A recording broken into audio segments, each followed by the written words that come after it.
Hi there, and welcome to the BLISS Podcast on November 23rd, Monday. I'm your host, Maitreya Das, and I'm here with Purujit Prabhu. Today we're going to be talking about... The gong cut me off there. Hare Krishna. So today we're going to be talking about your guys' feedback. Thank you so much for all the responses, all the nice comments and questions and suggestions that you Prabhus and ladies gave, Matajis gave.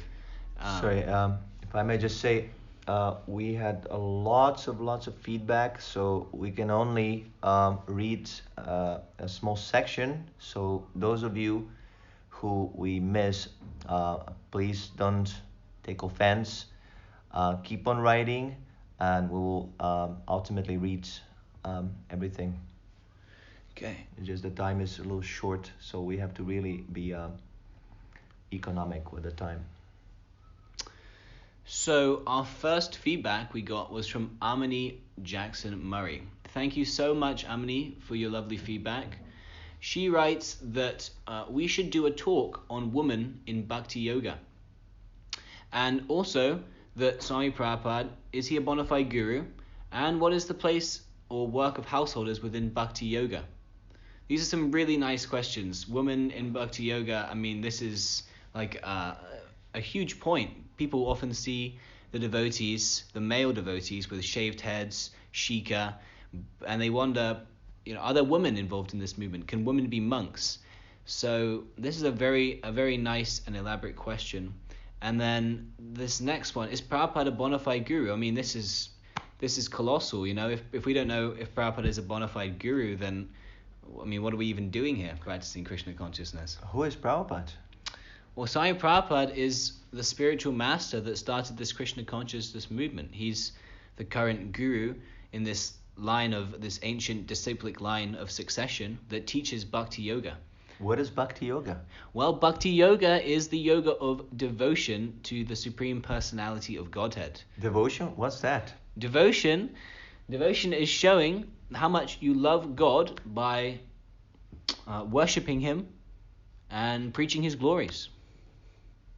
Mm-hmm. Okay. So here this is a very important question to understand if Prabhupada is a bona fide guru, because like Krishna says in the Bhagavad Gita, just try to understand the truth by approaching a bona fide spiritual master. So if you don't know if your spiritual master is bona fide, then you won't be able to understand the truth. This is a very nice question. Thank you, Amini. And what is the place and work of householders within Bhakti Yoga? Well, this is also a very interesting question, because a lot of people in Krishna consciousness are householders. They're all monks, but a large percentage of the monks in Krishna consciousness are married monks. So how can a monk be married? Well, that's a very good question, because people consider monks to be celibate, completely celibate. And the same applies for householders. They follow celibacy, but it's also includes sex life, but controlled sex life. Sex life for the purpose of raising Krishna conscious children. So it's celibacy still, because they follow sex life according to regulative principles. So of course, we need to propagate the population. Children are an essential part of existence. We need to bring souls that come into a human form of life, and we need to make them understand who is Krishna, and raise them in such a way that they can go back home, back to Godhead. So thank you, Amani, for your nice feedback. I had the privilege to receive your feedback on my Facebook. Thank you so much. And we will try to dedicate this episode to the first topic, women in Krishna consciousness. Yeah, Amani, there were so many nice questions, but these are so deep that we don't know if we can cover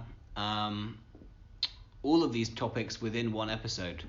So we're going to tackle just the first one, because there's so much there. But thank you very much. But then next time we might talk about the other ones, right? Of course. Oh, okay. Of course. So, Stick around. thank you very much. So yes, the first episode got lots of feedback.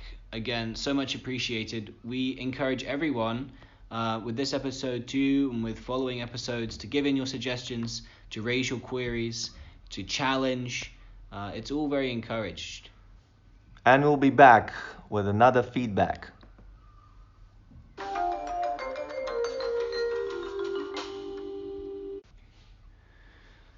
Okay, we're back. Hare Krishna. Hare Krishna.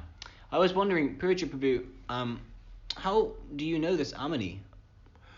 I can't remember exactly. I don't know her personally, but from Facebook, I think she is very much into yoga, as far as I can remember. Amani, you can correct me, but she is a yoga instructor, and she has children. She's a mother. Okay, She's wonderful. raising her children in nice sattvic way, in a nice way. Very nice. So I don't know much about her, but yeah, she's a devotee. She likes Prabhupada and she's chanting Hare Krishna. Wonderful. Okay, and for our next feedback, Chaitanya Chandra Prabhu messaged us. Now, Chaitanya Chandra Prabhu is a wonderful devotee. He's a very, very successful, prominent book distributor, and he wrote a very nice book called Getting the Mercy. And while we've been going on Sankirtan, we've actually been studying this book and utilizing the techniques That's right. in the book. It's really, Yeah. really some nectar there. Nice tips and also nice quoting of Srila Prabhupada's books. Very good quotes and nice realizations about book distribution. Yeah, thank you very much, Prabhu. I've personally used some of these realizations in my book distribution. I can say they are bona fide, they work very nicely. So Chaitanya Chandra Prabhu asks, what kind of platform are you using? I only have a phone when I travel. Most of the apps I tried are for desktop. Well, we're using a very simple app for recording the podcast, Prabhu. We use voice recorder on iPhone. It's quite nice. It just saves directly to my files. And yeah, we're not so economically well situated as of right now. So we utilize what we have, which is an iPhone, and the mic works for us. But then yes, we put it thank you on for inquiring. YouTube. Yeah, then we upload to YouTube. I'm looking into uploading into other podcasting platforms also. There's some things there, Podbean, possibly iTunes also. That would be nice. Actually, we use very little editing on this podcast. Everything is pretty much live. This is raw podcasting. By the way, this is a message from Chaitanya Chandra Prabhu, sort of paraphrased. He left an audio message. And if anybody knows how we can download an audio message from Facebook, like in this regular audio text, no, how do you say the audio? Audio file? No, it's a message. The message, okay, yeah. On Messenger. So if anybody knows how to download this message so we can use it, I think Paramahamsa is saying, Okay. it's okay. Then please let us know, and we'll implement this. It will be very nice to implement your audio in our podcast. Maybe you should tell them. That was Dear Paramahamsa Prabhu, back with some ingredients for Malpuras. He's cooking for Krishna. Very nice. So we're going to be on a break.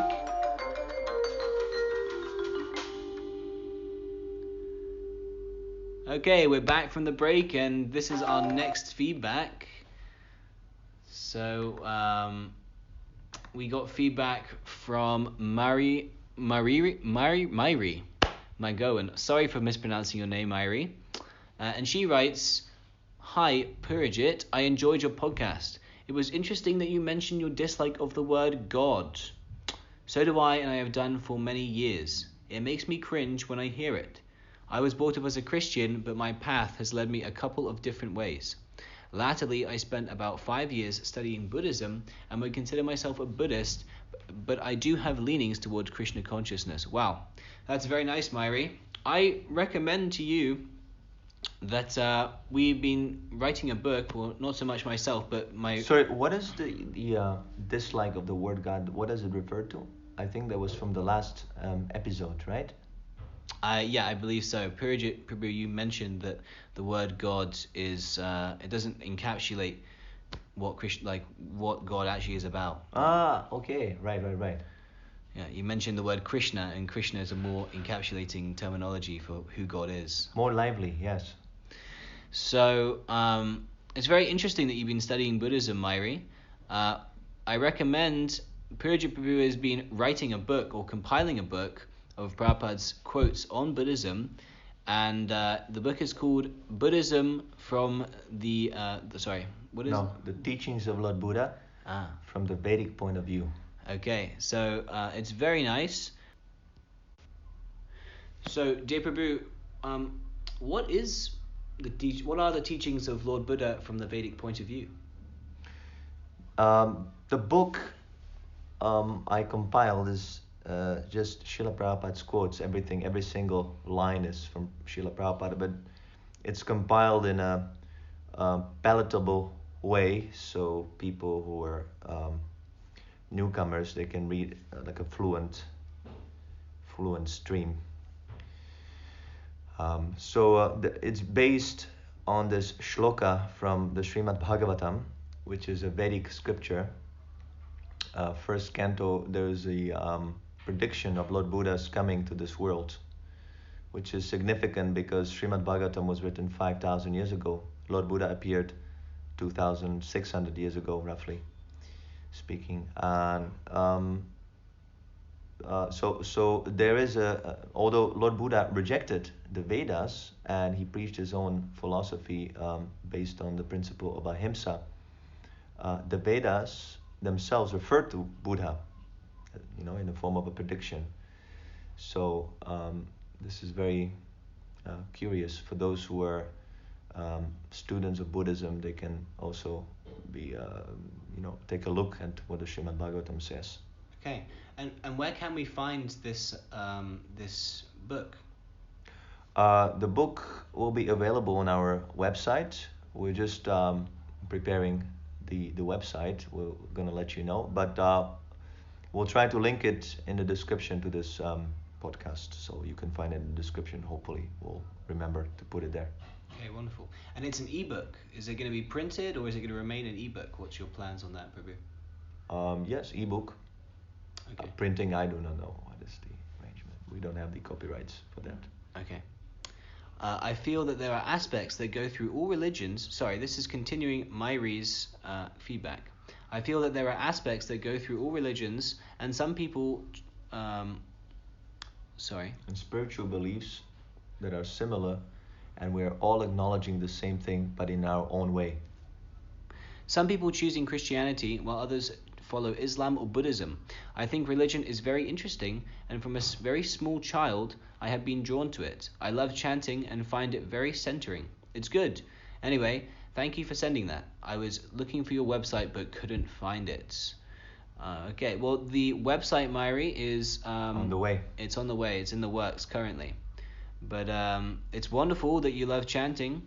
Yeah, chanting is the main practice of Krishna consciousness.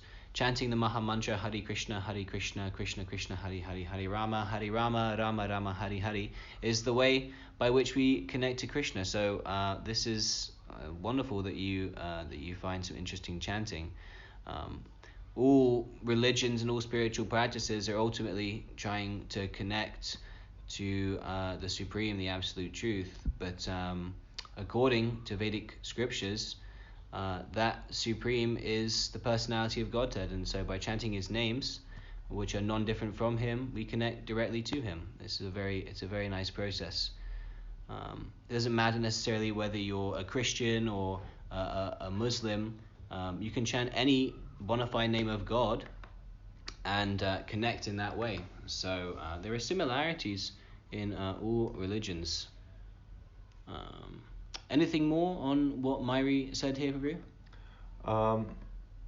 Srila Prabhupada, he says that the real principle of religious faith can be achieved in the mode of pure goodness, but because the heart is tainted by the modes, we find different types of religious or irreligious faith. I mean, that not Prabhupada doesn't say exactly the same, but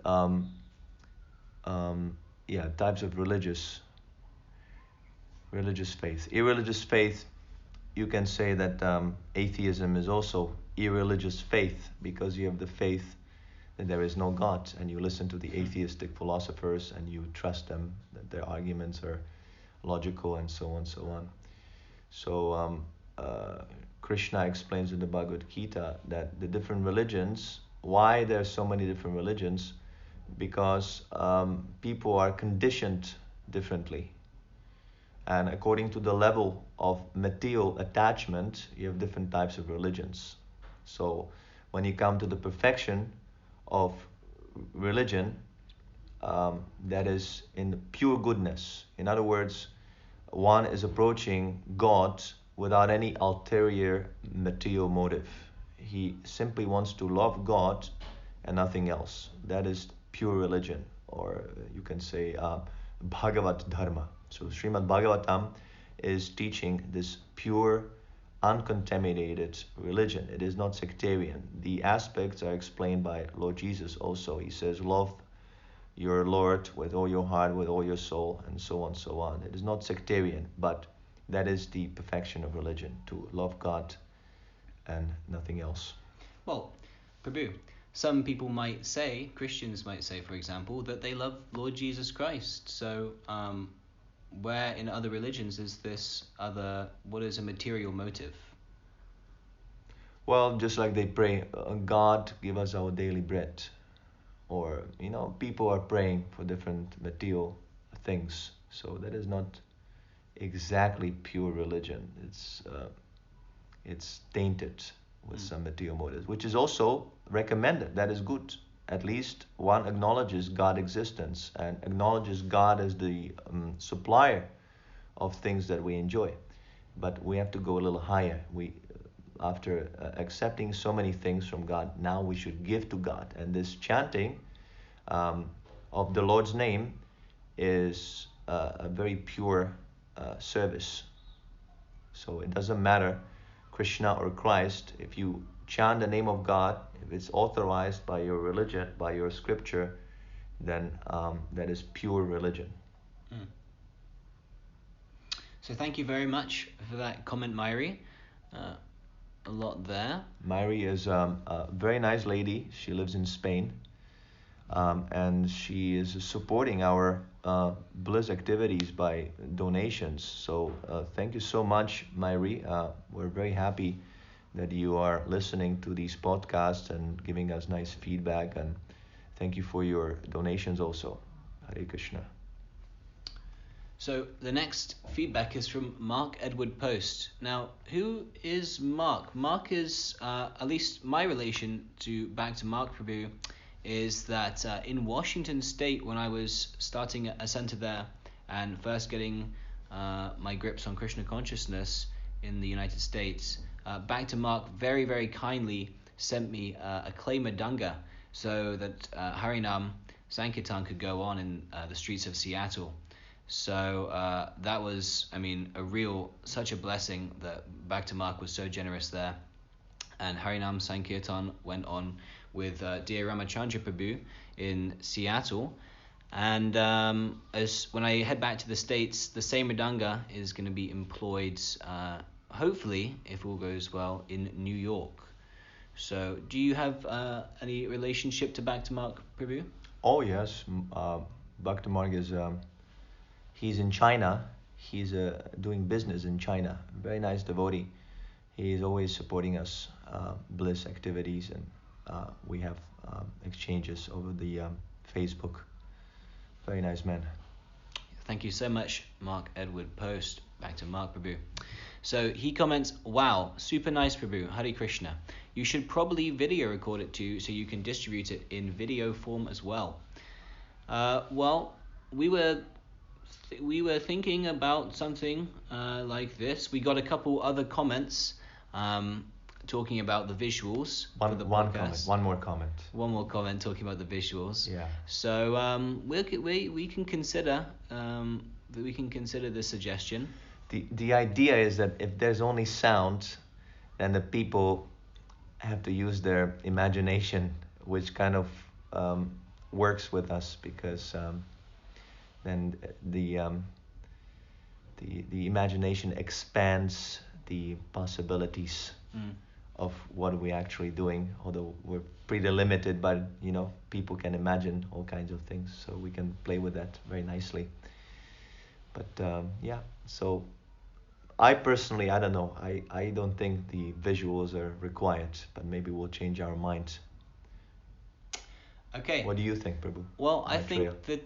I think the visuals could be cool. Maybe some pictures or maybe even some videos. But perhaps what we could do is release some behind the scenes footage or something like that. Some pictures of us recording the podcast or some interviews maybe. Okay. Some visuals to accompany the podcast. But Also, another thing is that this makes it very simple. We just want to make this podcast regularly, and our setup is very simple, and we like that. We just record, we upload, and that's it. If we include a video, there's extra work there, and sometimes the extra work kind of like stops everything. Another aspect is that I had a teacher in school. He said that kiss it, keep it simple, stupid. So I like this rule quite a lot. Okay. Yeah, simple means we can release more content regularly, but another aspect is that the device that we would use. Also, I look very ugly. I don't think so, Prabhu. But the device we use for filming is actually the same device that we use for recording. So currently, Right. Economically speaking, our situation is a little pressing. So what we'll consider, and I mean, this podcast is still in its experimental stages. So we're just trying to we're coming up with ideas. Basically, we're discussing with you, dear Prabhus, Matajis, those who are listening, with what we can do with this podcast. We're still branching out. We don't for sure know, but thank you for this nice suggestion. Hare Krishna. Hare Krishna. So the next comment was from dear Swarup Prabhu, and I don't personally know Swarup Prabhu. Maybe what is your relation with Swarup Prabhu? Swarup Prabhu is one of the original disciples of Srila Prabhupada. You can see him on the pictures with Srila Prabhupada, and he was serving in the ISKCON press, I believe.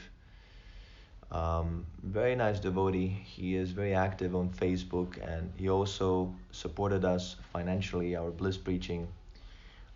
Very nice devotee. Every book actually of Srila Prabhupada contains this a note that in case you're interested in the subject matter of this book, you are encouraged to correspond with the secretary of the International Society for Krishna Consciousness. This was in every book of Srila Prabhupada, this note. So originally, all these letters would go to Swarup Prabhu, who would answer them all. And he's also on memories. There are many videos with memories of Srila Prabhupada where the disciples are remembering different pastimes with Srila Prabhupada. So there are also some videos with Swarup. And he says that it was a very exciting period in his life when he would exchange correspondence with readers of Srila Prabhupada's books. So yeah, very nice devotee. It's actually a great privilege that these devotees are listening to our podcast, connecting to Srila Prabhupada's preaching and writing such nice comments. He writes, "Hey, how can I not love this? Everything spoken here is authorized, philosophically sound, intelligent, persona, and vibrant. Great preaching." Well, thank you so much, Swarup. We try. Also, Prabhu, maybe you can give us some little challenge or ask some question that are that could generate a good discussion. Please do not hesitate to a little squeeze us. Please. Maybe even, what do you think, Prabhu? If people sent in quotes they want us to discuss, or Yeah. there's all kinds of things. All kinds of things, yeah. Even the feedback. I mean, we're also experimenting with the podcast itself, but the feedback also can be experimental. You know, send whatever you think will be interesting, things to be churned, nectar to be churned for the podcast. Okay, let's move on to another feedbacker. Okay. So we're going to take a little break and then we'll be on for the next feedbacker. Stay tuned.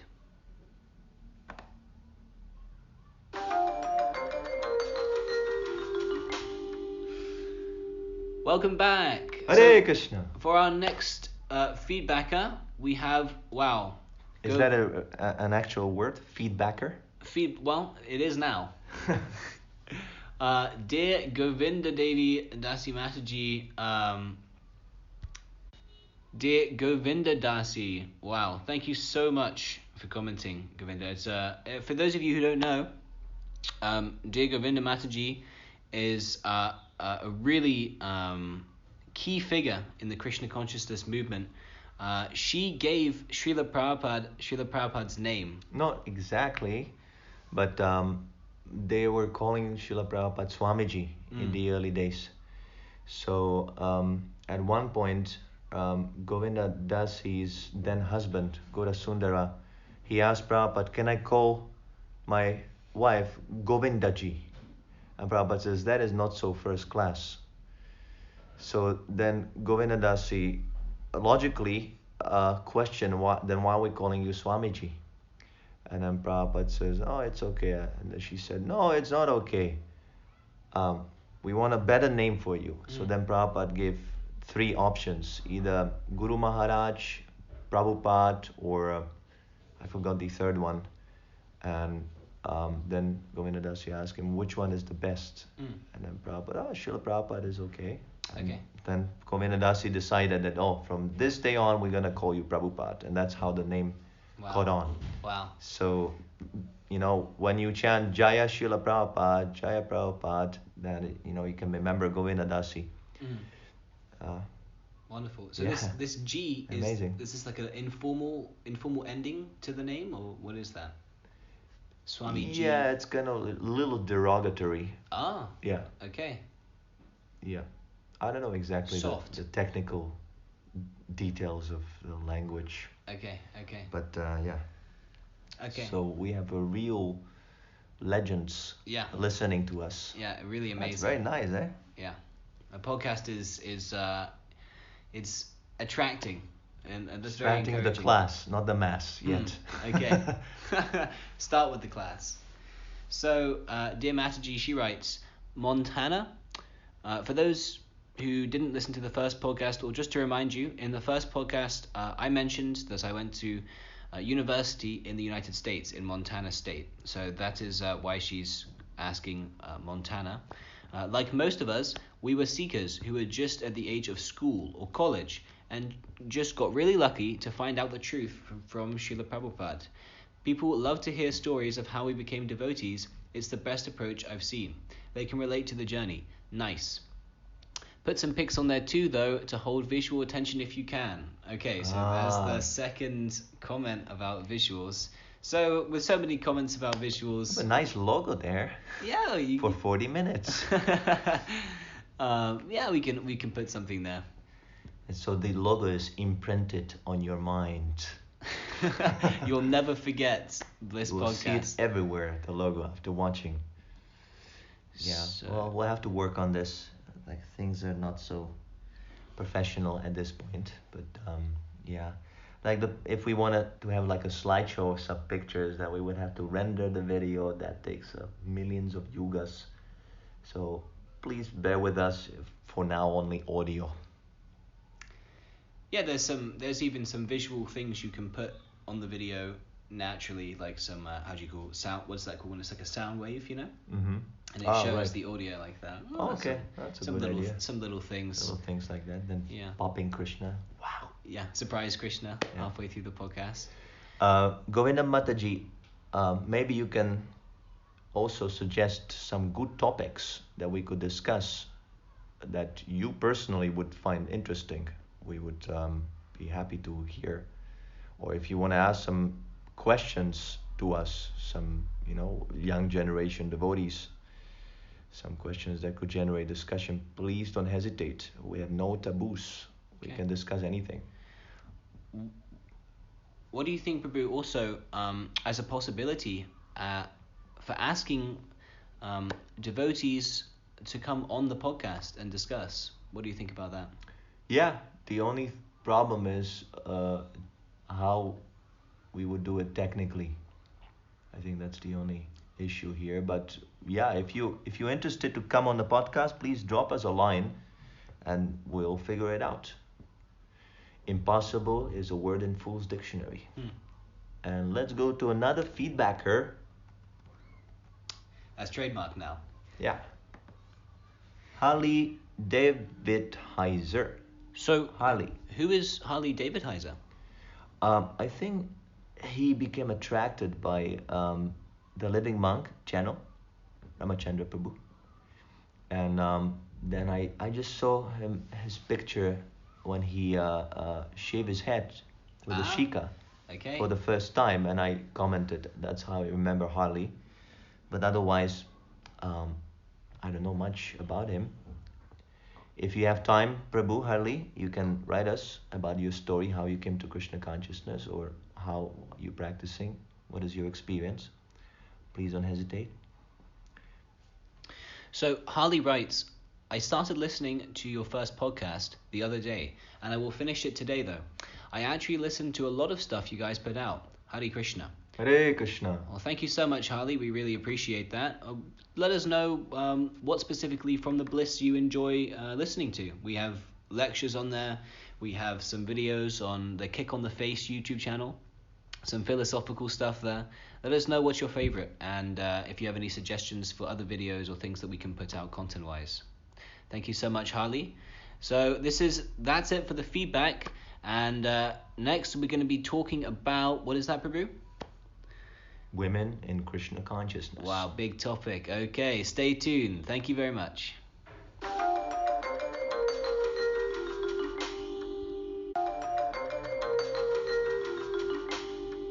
And we're back. So, for an exciting topic, almost Sorry. a second jingle there. Jingle overloads. Jingle overdose.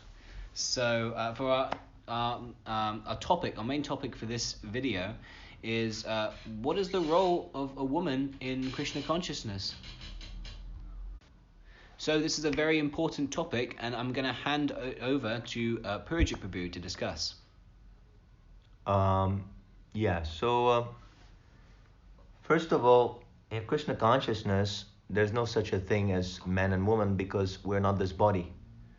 The body is simply a vehicle or a car, a vessel.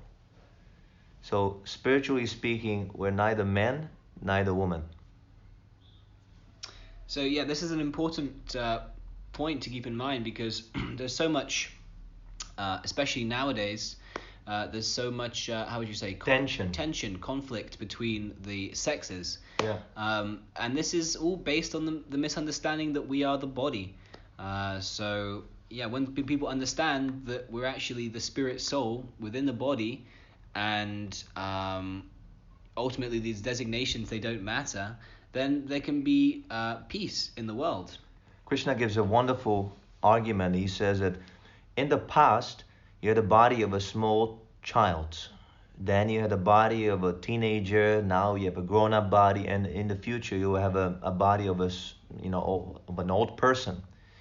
But although the body changes, you remain the same person who is observing the bodily changes. So this is a wonderful argument to show that we're not this body, that we're actually soul. The soul is observing, the soul is eternal, the body is insentient, and the body is temporary. This is the fundamental teaching of spiritual life. Now, someone might challenge that, okay, the body is changing, that much I can see, but what about my mind? My mind is always with me.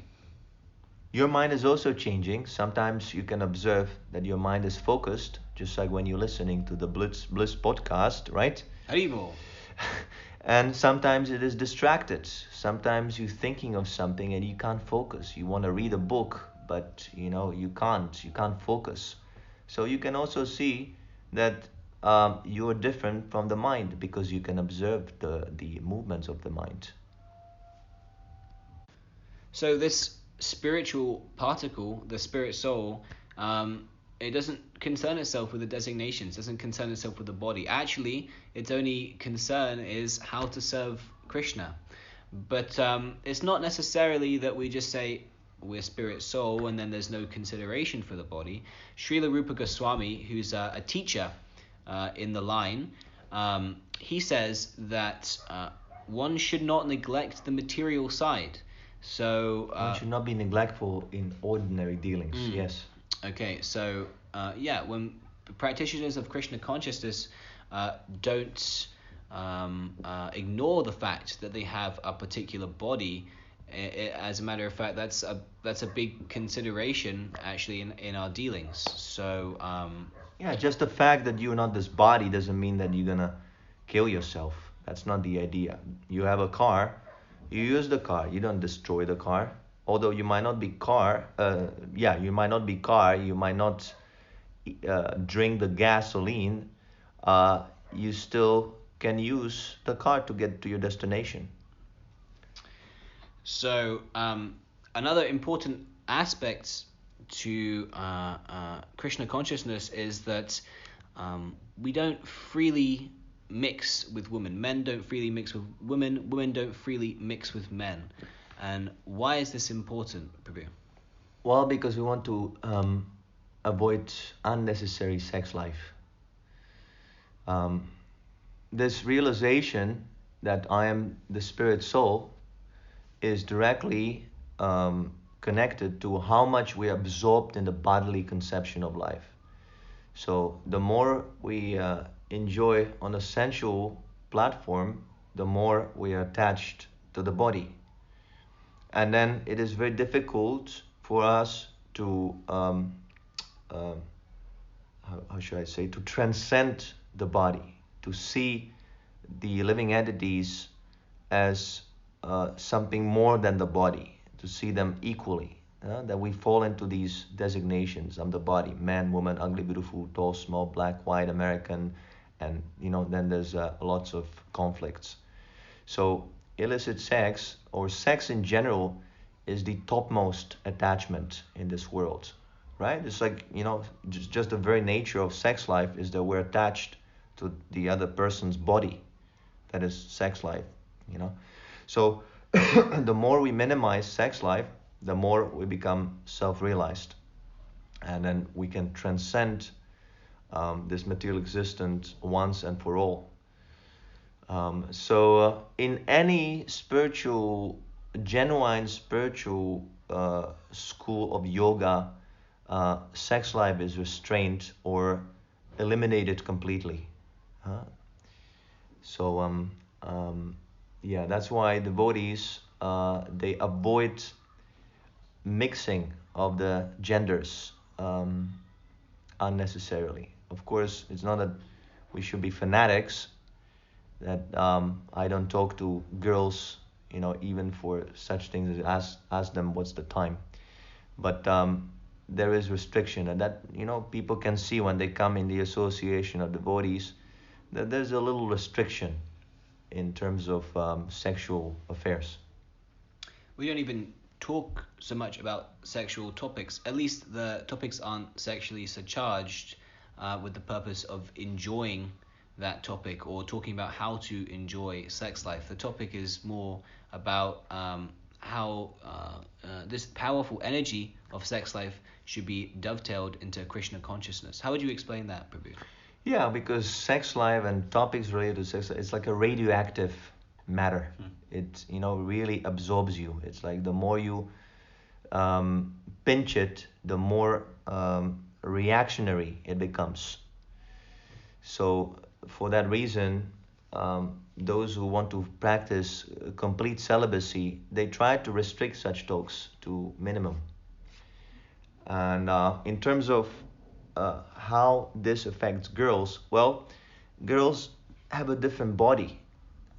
They have a different body, and they become, how should I say it, the cause of temptation for the men.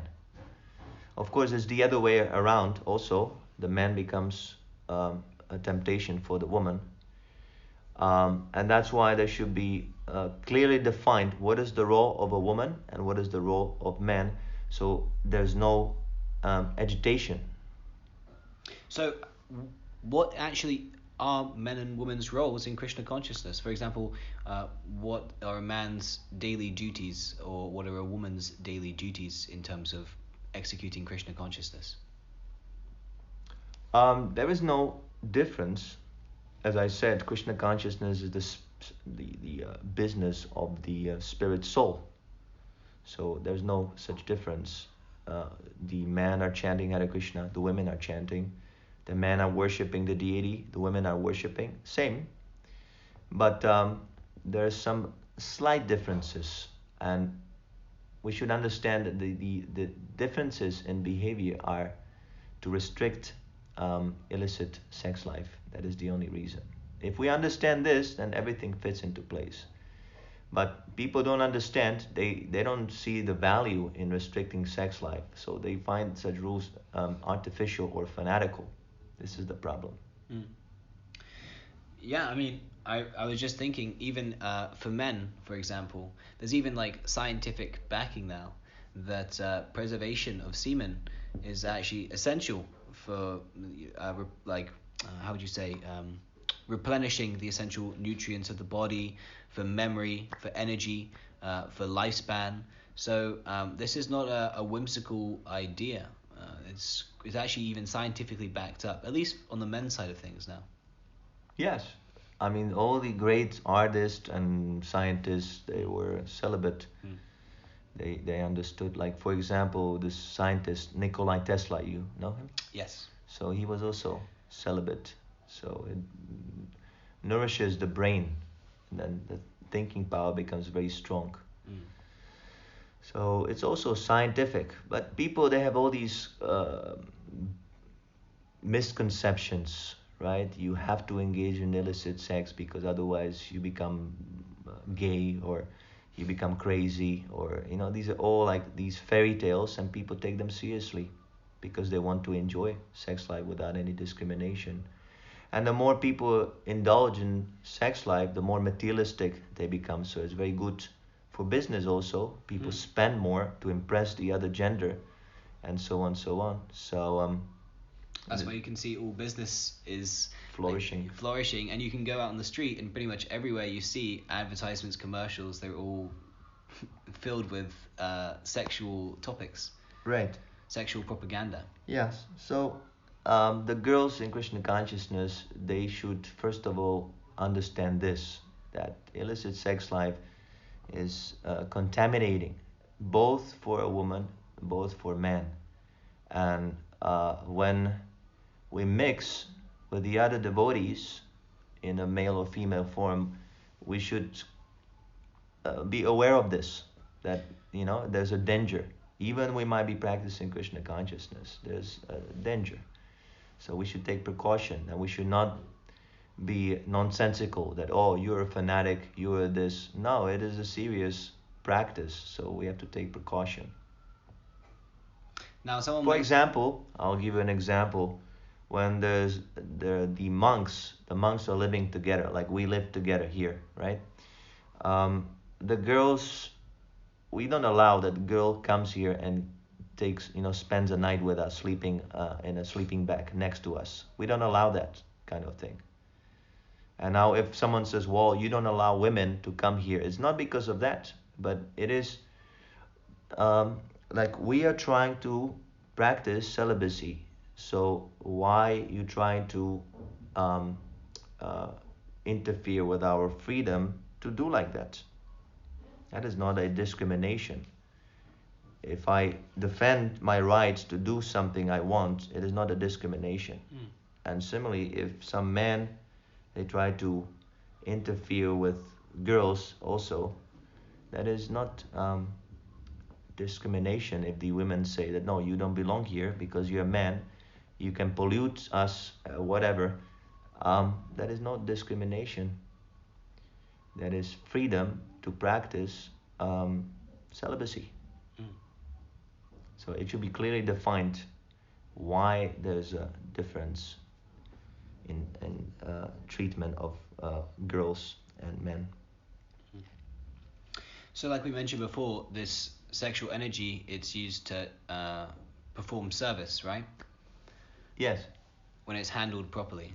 So, I mean, you can see there are so many examples within the Krishna consciousness movement. Not the sexual energy, but the energy that manifests grossly in the material world as sex desire, is that original energy is love of Krishna. People are so It strongly is not that attracted. through sex life we can serve Krishna. It is not like that. But this incredibly powerful force of attraction for sex life, you can just imagine how powerful love of Godhead is. Right. It's just being a minute perverted reflection. Yes. So, yeah, we can see so many examples, even within the Krishna consciousness movement, or specifically within the Krishna consciousness movement, of monk Mataji's. Mataji is a term we use within the movement to refer to women, and in Sanskrit the word Mataji means mother. So the brahmachari or the man in Krishna consciousness from youth, well specifically in Vedic culture, ancient Vedic culture. There are many famous Matajis in the Krishna conscious movement. Mataji is a term used in the ancient Vedic culture to refer to a woman as mother. So we see all women as mother, as a caregiver. We don't try to view them in a grossly sexual way, sense. So yeah, just like dear Govinda Dasi Mataji. By the way, Govinda Dasi, she said that this Mataji word was introduced later. It was Prabhupada didn't use it. Okay. Yeah. Anyway, you can. I don't know exactly. I personally like it for my own protection to view, as you said, to view all girls as the mother instead of a sexual object. Yeah. So just like Govinda Dasi Mataji, I have a pretty amazing quote here from the Srimad Bhagavatam, which is a holy scripture, and Prabhupada here mentions by name Govinda Dasi. He's talking here about tulasi leaves, which are an auspicious, transcendentally auspicious plant to offer to Lord Krishna. And actually, tulasi is a pure devotee also. In the spiritual world, everyone is a person. So even though it may seem like a plant, it actually is a pure devotee, a personality. So here Prabhupada says, it is specifically mentioned herein that tulasi leaves are very dear to the Supreme Personality of Godhead, and devotees should take particular care to have tulasi leaves in every temple and center of worship. In the Western countries, while engaged in propagating the Krishna consciousness movement, we were brought great unhappiness because we could not find tulasi leaves. We are very much obliged, therefore, to our disciple Srimati Govinda Dasi, because she has taken much care to grow tulasi plants from the seeds, and she has now been successful by the grace of Krishna. So, simply amazing that Govinda Dasi Mataji was able to grow tulasi in the Western countries. And so amazing that Srila Prabhupada mentions her name, because he didn't mention names of a disciple at any of his books. Okay, wow. So she was the only one Prabhupada mentioned. So Matajis have a very important role in Krishna consciousness. It's not just that they are women and we segregate them. No, because everyone has a spirit soul and everyone serves Krishna, everyone is held on equal value. There are simply roles to play according to the body, because we don't neglect the material side of things. So yeah, Srila Prabhupada says that in Krishna consciousness, there is no difference, men and women. A woman can be advanced, a man can be a full number one, and vice versa also. So we encourage girls to take up devotional service. Definitely, they should be encouraged. They can do amazing service and deity worship. For example, usually girls have a propensity for deity worship. Very nice. And also for other service, they can also give classes Everything what the man can do, girls can also do in Krishna consciousness. This was the conclusion of Srila Prabhupada. Okay, So there should be no discrimination. Okay, well, speaking of conclusions, we're going to be moving on to the next section of the podcast. We're going to take a little break and we'll be back soon.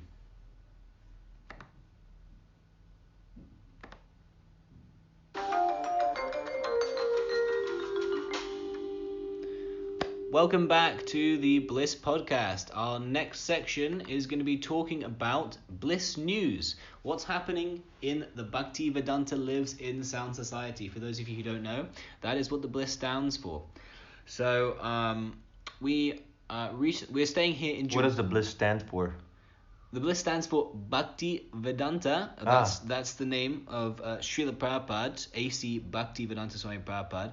Bhakti is devotion, the yoga of devotion, and Vedanta means knowledge, so the end of knowledge. And so this name Bhakti Vedanta means the one who knows that the end of Vedanta, knowledge, is devotion to God. Well said. So this Bhakti Vedanta lives in sound society means that there's a misconception, say, that Prabhupada, because people don't understand that he is a self-realized personality, that he is not the body, they think that he has died along with his body. And this is incredibly blasphemous, because Prabhupada has realized that he's not the body, and he does not die along with the body. He's actually it's an offense to consider the devotee the body. That's not. So this offense is simply a misunderstanding, and actually Prabhupada is living on eternally, or at least for the next 10,000 years, because he says for the next 10,000 years my books, what is that? My books will be the law books. For the mankind. For all of mankind. So Prabhupada lives on through his instructions, through his transcendental vibrations. So the Bliss, the Bhaktivedanta Lives in Sound, is increasing the amount of books from Prabhupada's Vani, which means his vibration, so that people can be benefited by hearing from a pure devotee about what the goal of life is and who they actually are. Not just books, but we also have articles. Devotees are writing articles. They are shooting movies, right? Videos on YouTube. And because there are many devotees who say that Prabhupada lives in his books, but they never read his books and they never preach his books. So we have to go a little bit further, and now we have to read these books and preach these books and make these teachings of what Srila Prabhupada left for us available to people who never heard of Krishna consciousness. That is the aim of the Bliss.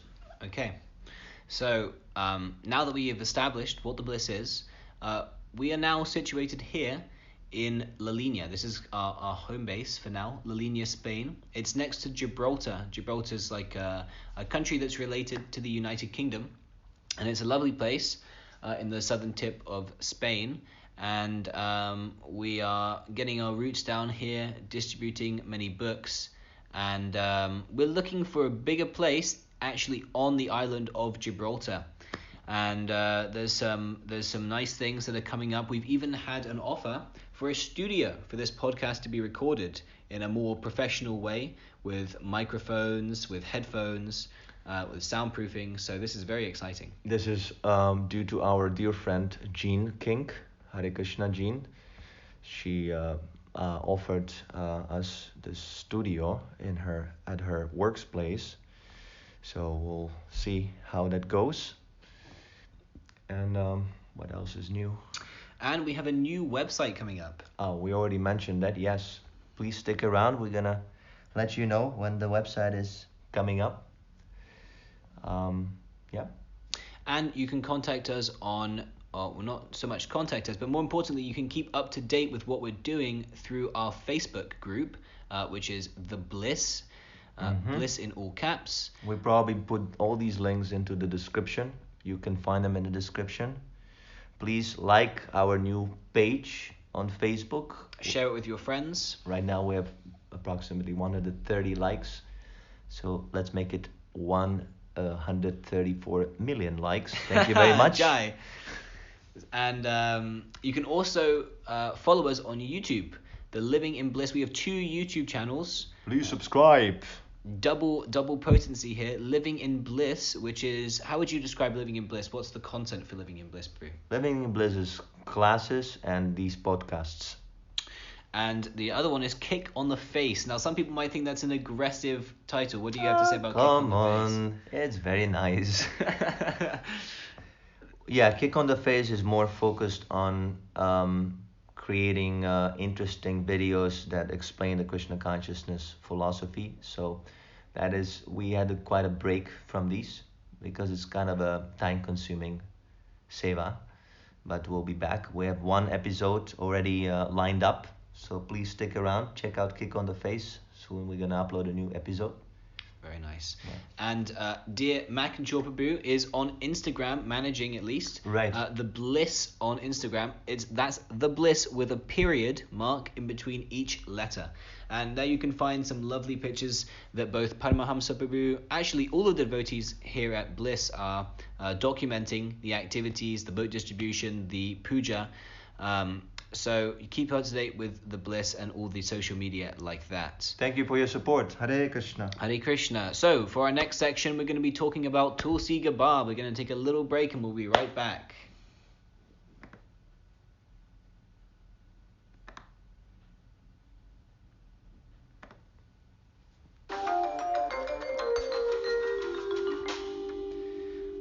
Okay, welcome back to the Bliss Podcast. We're going to be talking about Tulsi Gabbard. Prabhu, who is Tulsi Gabbard? Oh, Tulsi Gabbard is a very nice lady. She's running for the president of the United States of America. Unbelievable. Wow. And she's a devotee of Krishna. And she likes reading Srila Prabhupada's books. So we have lots in common with Tulsi Gabbard. Very nice. And she's not afraid to admit it, that she's a devotee. She's not hiding it. There are many gurus of Krishna consciousness who are hiding that they're devotees. So Tulsi is not hiding at all. She's openly saying, I'm a follower of the Gaudiya Vaishnava philosophy. I chant Hare Krishna. There are some videos where she's doing kirtan with her ukulele. Ukulele, yeah, sorry. And I've been following Tulsi for the last year or so, and I don't know, I feel great sympathy for this lady. She's a very nice person, and she's running for the president. So I think all devotees should rejoice. Jai, Hari Bol. Jai. She's going to be on a global, international platform chanting Hare Krishna. People are even chanting her name. Yeah. Tulsi is the name of a pure devotee. Yeah, she was on wonderful. CNN. There's a video where they're asking her about Hare Krishna, and she's explaining Bhakti Yoga, Karma Yoga, and giving a little, just kind of very, very basic explanation. What is the Krishna consciousness all about? And she speaks of Srila Prabhupada. Very nice. So, yeah. Okay, wonderful. And we'll be talking about Tulsi Gabbard throughout the podcast, I think, because she's still running and there's going to be updates on her. Yeah, so the latest news so far I have followed is that she's gaining popularity because there was another politician, Clinton. Bill Clinton. Oh, no, Hillary Clinton. Hillary Clinton, yeah. She was running for the president the last time against Trump. I don't know if you know Trump. Donald Trump. How can anyone not know Trump? Yeah, Donald Trump also, he helped devotees in 1976 to build the Ratha Yatra carts. So he also has some credit there. Yeah, so it's wonderful, you know. The world is becoming more and more Krishna conscious. You can see that these politicians, they're directly connected to the Krishna consciousness movement. So anyway, Hillary Clinton, she attacked Tulsi. She called her a Russian spy. And the idea was to smear Tulsi and destroy her reputation. But guess what happened? The exact opposite. She actually, Hillary, looked like a complete nonsense. People criticized her, because Tulsi was also a soldier. I mean, she's still a soldier, and she was in war. She's considered to be a veteran. So people didn't like that very much, smearing a veteran, and it turned against Hillary, Okay. and Tulsi gained more popularity Wow.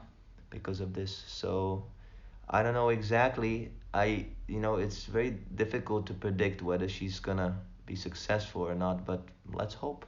Okay. Jai. And okay, that's it for Tulsi Gabbard for this section. We're going to be coming to a bit of a close here, but as we do, the last section we'd like to cover is the world news. So just after another short break, we're going to be coming back to the world news. Stay tuned.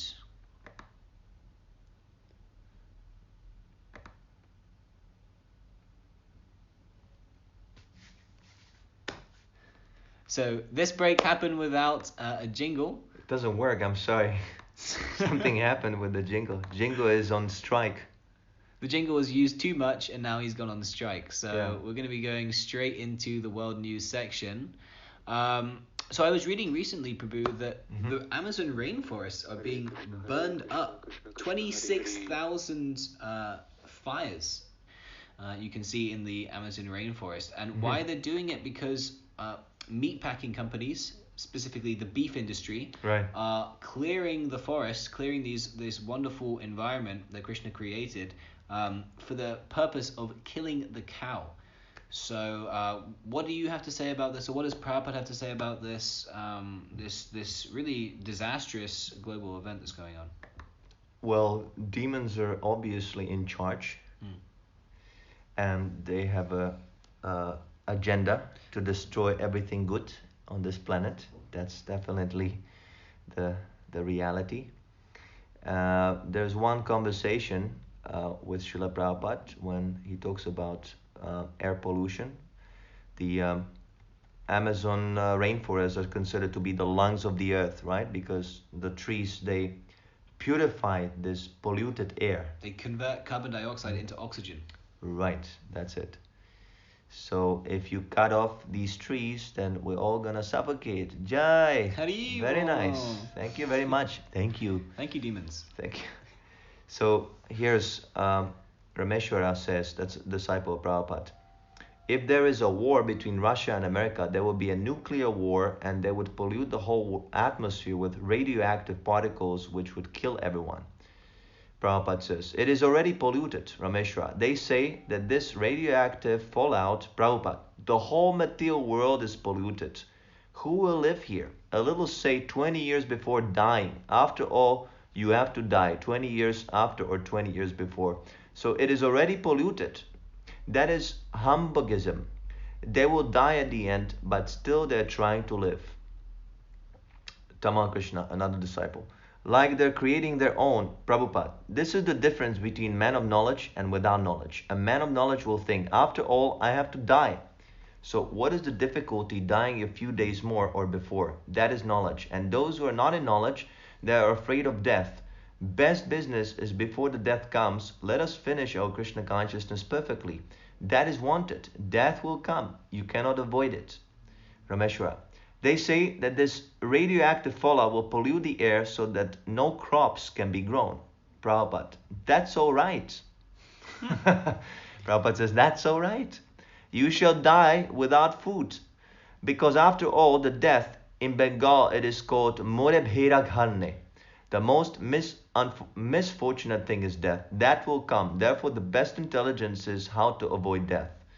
Rupanuga, another disciple, become immortal. Prabhupada, yes, that is real intelligence. Not to be bothered by these trifle temporary things that I am dying 20 years before. If the situation was better, I would have lived more 20 years. What is this mentality? And that's the end of the quote. Yeah. Yeah, that's it's amazing, that actually we shouldn't be concerned with anything that's going on except our own bhajan, our own practice with Krishna consciousness, because the whole goal is to get out of this material world, not necessarily to make it a better place. Well, of course, as Rupa Goswami, you have mentioned, Rupa Goswami says we should not be negligent in ordinary dealings. But these things are really beyond our scope of influence. like these people have billions and billions of dollars, a great power. So Srila Prabhupada ultimately gives the ultimate solution that you should try to get ready for dying. If you die this way or that way, ultimately you have to die anyway. Don't make this the focus of your life, how you want to die, in peace or in polluted atmosphere or unpolluted. It doesn't matter. Ultimately, you have to die.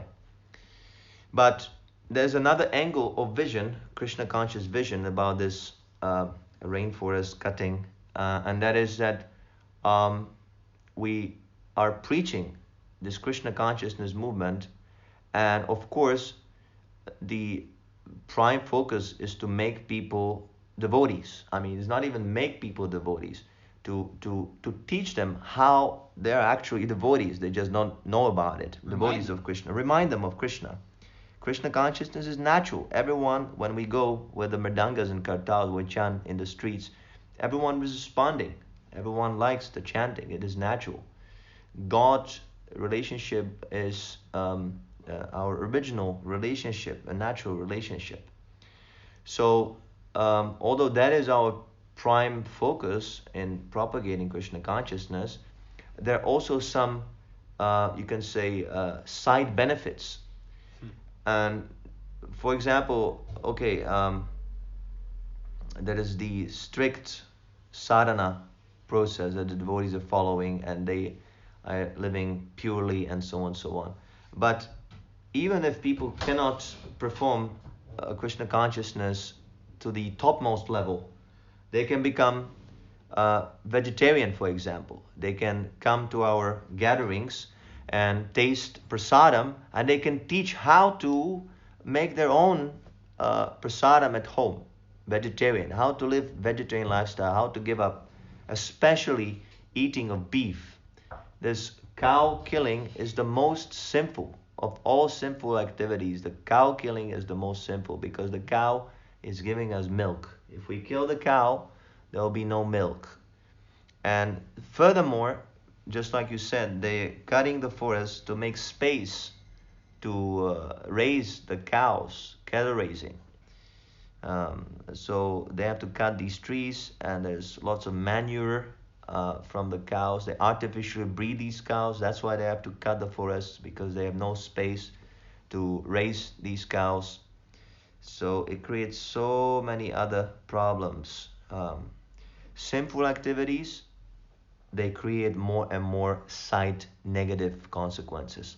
Krishna consciousness movement creates many side beneficial movements that can benefit the people in this world. Vegetarian movement is the direct consequence of the Krishna consciousness movement. All these veganism, vegetarianism, healthy lifestyle, this fashion that became so prominent in later days is directly influenced by the movement Srila Prabhupada started in the 60s. So it's very important that people prioritize Krishna consciousness instead of getting diverted to these you could say, minor political issues. But at the same time, we can talk about these issues with people. Inclusive. We can give solutions. Srila Prabhupada even gives a solution to meat eating. He said you can eat meat, and the animals don't have to die. There is a way how to do this. Not that you simply condemn, oh, you eating meat, oh, you're nonsense. No. The solution is to make meat from the animals that are already dead by natural death. You can take that meat and you can sell it to people who cannot give up meat under any circumstances. See, this is a wonderful, all-inclusive philosophy of Krishna consciousness. Well, I think that wraps it up for the first podcast. We've gone a little bit over time. Yeah. But to finish, we're going to post we're going to have a nice kirtan with dear Paramahamsa Prabhu and Makanchur Prabhu, and then we're going to finish. So thank you very much for tuning in to this episode of the Bliss Podcast. We'll be back next Monday with episode 3. Please send in your suggestions. Contact us on social media, on YouTube, Facebook, Instagram. And for those who are interested, we have a Patreon. And for those of you who don't know, Patreon is an app or a website by which you can support us by a monthly donation of your choosing. We're going to be putting on some rewards there, tiers for those who are interested to give various amounts. And please support this Krishna consciousness movement, the BLISS, the Bhaktivedanta Lives in Sound Society movement. Also, please subscribe to our channels and share the BLISS podcast with your friends. That's gonna really help us to grow. We're depending on your kind help. Please become instrumental in distributing Srila Prabhupada's mercy. Hare Krishna. Hare Krishna. Thank you so much.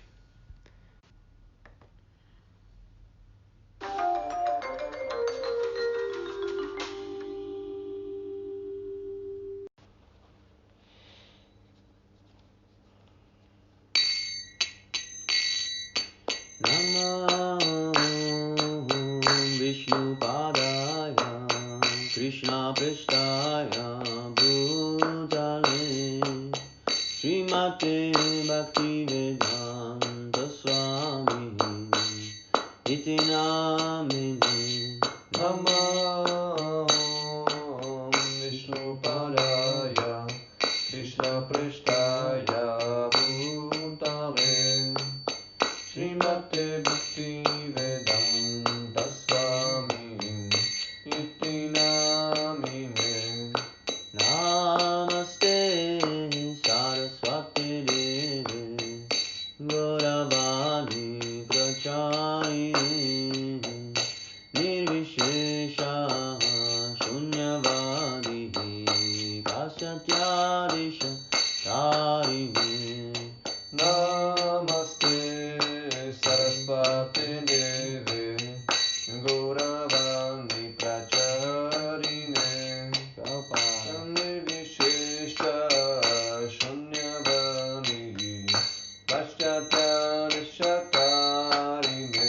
Jaya Shri Krishna Chaitanya Prabhu Nityananda Shri Advaita Gadadhara Shivasari Gaura Bhakta Vrinda.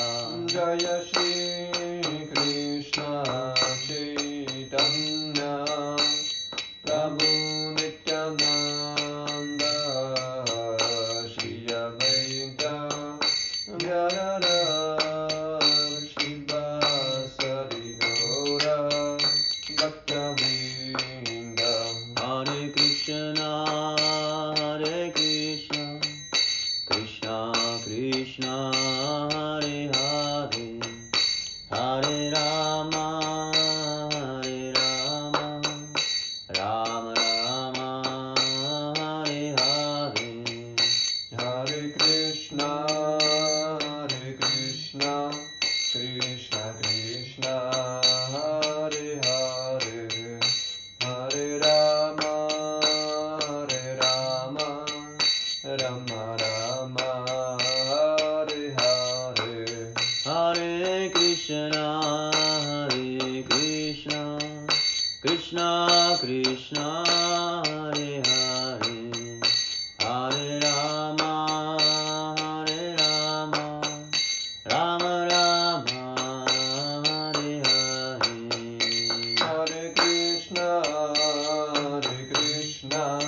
Krishna Krishna, Hare Hare, Hare Rama, Rama Rama, Hare Hare. Hare Krishna, Krishna Krishna, Hare Hare, Hare Rama, Rama Rama, Hare Hare. Hare Krishna, Krishna Krishna, Hare Hare, Hare Rama, Rama Rama, Hare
Shri Gaur Nitai की जय। श्रील प्रभुपाद की जय। जय गुरु प्रेमानंदी। हरि हरि बोल।